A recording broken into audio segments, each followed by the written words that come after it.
So are you currently struggling to kind of manage your time effectively? You feel that there's a lot of things that you could be doing to kind of improve how much time you get, but you're not 100% sure? Well, these 6 habits I'm going to be talking about today are going to help with just that issue. Hello, everyone. My name is Jonathan Aquino, and I help teach the next generation. So over these past couple of years of kind of testing, implementing, optimizing, I've kind of found 6 of more of the simpler time management habits that you could utilize today to kind of help you out in terms of simplifying and understanding your time management and fully utilizing it to its fullest extent. Tongue twisting there. So the 6 that I'm going to cover today revolve around easy stuff that you can do that shouldn't take you more than 10 minutes probably for each one. And once you implement them, should be good to go and everything should flow a lot easier throughout your day.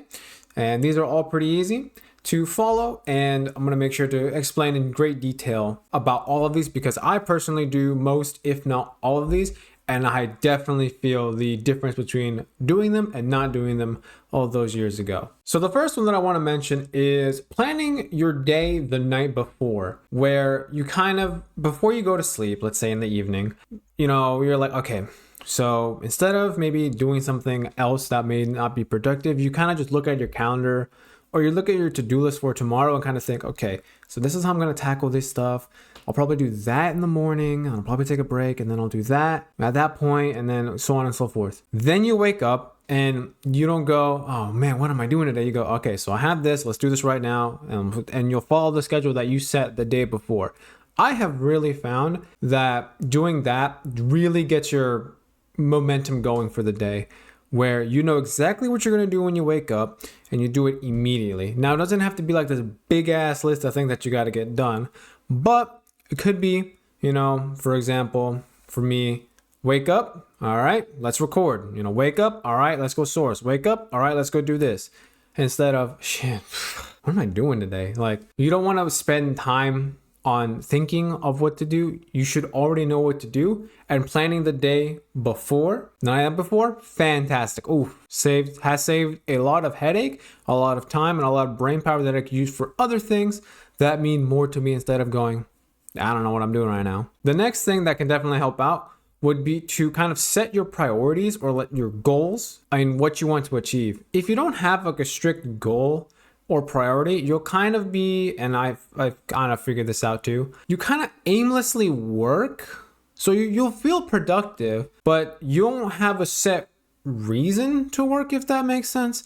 You'll just be working for the sake of wanting to feel productive and wanting to be busy, but you're not getting closer to anything. Whereas if you have a specific goal, then the work that you put in will actually make sense to you. So for me, for example, I'm currently trying to get to, 100 subscribers, 500 subscribers, 1,000. If I didn't have that goal, I could record, but I could also do other tasks that don't mean as much to the central goal that, while helpful, won't help me get to that goal. So if I have the goal of, 100 subscribers, then I'll try and focus on that goal, creating high quality content that give value, and focus on just that, because that's the thing that I know will help me the most to get subscribers, not on this other bullshit that, I could do, but I won't do because the goal is focus. So whatever your priorities or goals may be, make sure that the task and work that you do is focused on that. And it's a lot simpler when you think of it that way, where you have like 1 or 2 goals, focus on that. And when those goals are done, you can change them to something else and then focus on that. So it's a fun little game. You complete tasks, you finish your goal, you do it over again. Pretty simple to understand. Then I would say my favorite one of these, because you only have to do it once to think about it, is time blocking. So whether you're using Google Calendar, which is what I personally use, or a software or an AI to do the calendar setting up for you, all of it works. Time blocking, the basic principle is you have a set amount of time that you spend doing something. So you might go from 10 to 12. You might just spend work, just doing work. Whatever your work is, you might just spend your time doing that. And that's it. No lunch, no anything else that is not the main thing in that time. It's just doing that. And I have found when I've religiously did it, like a year ago, everything was getting done extremely fast, extremely focused. Stuff was getting done even faster because that was the only thing I thought about. I was like, all right, cool. I think I was still in college at the time. So I was like, all right, cool. Essay, we're only working on the essay. Essay. I think I had working on the essay like 2 hours every day for like 3 weeks. I got done in the first week because I was just so dead set on getting it done and did no other work. I had other work to do, but that time blocked was just that.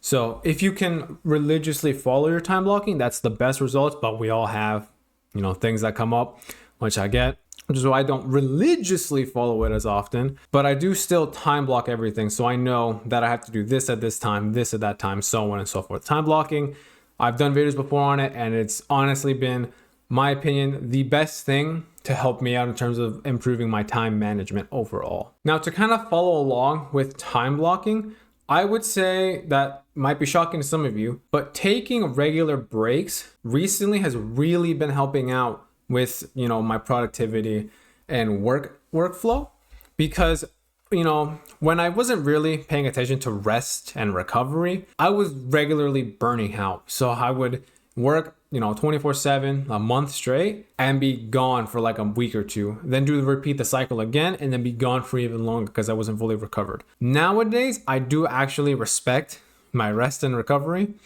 which I did earlier, but taking regular breaks throughout the day has definitely helped. One way that you could do it, if you want to do it with work, would be Pomodoro, where you work for a specific amount of time and then take a short break. So you work like 25 minutes, then take a 5-minute break, and then go back to it over and over and over. I do that, but on a much larger scale. So I'll work for like 2 hours and then take like a 20-minute break. Then I'll work for an hour and a half and then 15 minutes. Then I'll work for an hour and then 10-minute break. And then usually by that point, everything that I wanted to do for the day is done, and I've taken sufficient breaks, because it's definitely helped kind of recover the brain, relax the brain a bit, and make sure you're not overexerting yourself, and you can continue to live healthy and happy throughout your day. Because it's one thing to be super extreme on your time management, but it doesn't mean shit if you're not healthy. I found that out the hard way, so I don't want you to do the same thing. Don't be an idiot like me and just go push. You will eventually crash and burn, and it's gonna suck for weeks. So take some breaks throughout the day. It's fine. You don't have to grind 24/7. If you feel like you can without impacting your health, then by all means, give it a shot. Just make sure you're taking breaks, because the breaks have definitely helped with recovery for me, which has been sorely needed for a while. Now, when it comes to breaks, something you shouldn't do is using your phone and kind of goofing around and gaming around. You shouldn't be doing that. Instead, you should really be trying your best to limit, bad screen time, if I could call it that.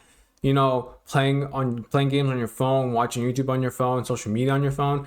You should really not be using that, because in the end, it's just a distraction that doesn't help you in the end.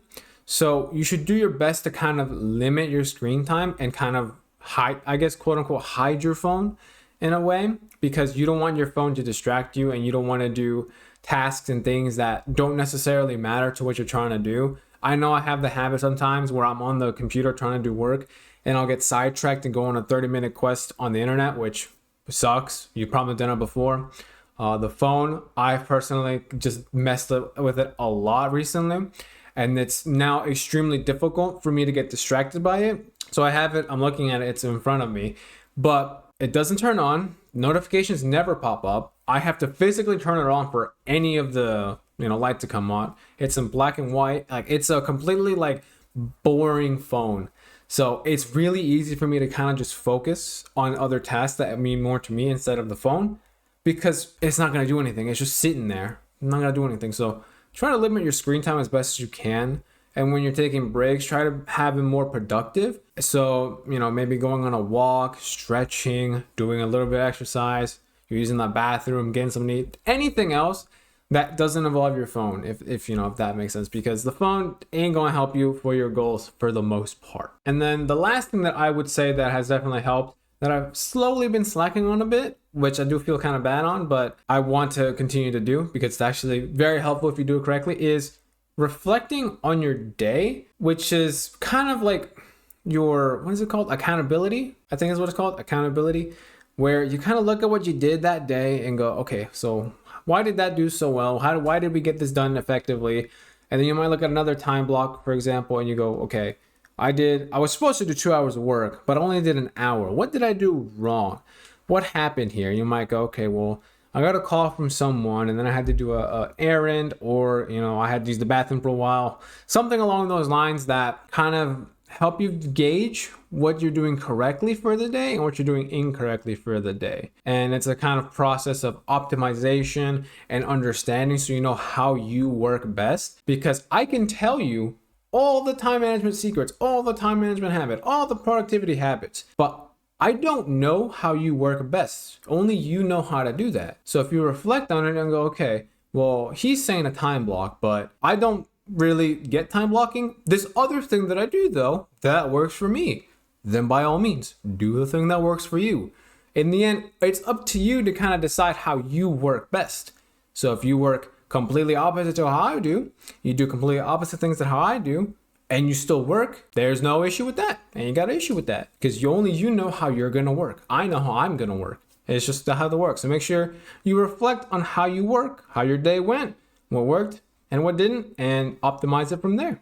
It's pretty straightforward, pretty simple, and goes hand in hand with all the previous topics that we talked about. So by incorporating these 6 daily habits into your routine, whether you do it every single day, or you do some of them on a weekly basis, such as maybe updating your time blocking based on what you're doing, for example, you can really simplify your time management and enhance your productivity overall. These habits are pretty easy. It takes a little bit, to build them up, like every habit is, but it can lead to significant improvements to how you manage your time. But in the end, it's all about balance. What things work for you, what things don't work for you, and what things I didn't even mention that could work for you, There's a lot of time management habits that are all around, that are talked about all the time. I talk about so many different habits as well. But whatever works for you, you should definitely use. So if some things that I say absolutely do not work for you, don't do them. But if something I said absolutely works for you and you're going to do it, great. As long as you focus and get your hardest productivity on, works for me, because in the end, it's all about productivity and time management here. So if you found these tips helpful, you'll definitely want to check out my previous video on how to prioritize like a pro. And then I want to go over more prioritization tactics to help you out with the prioritization goals. And if you want to say goodbye to stress and take control back of your time, check the links down below in the description.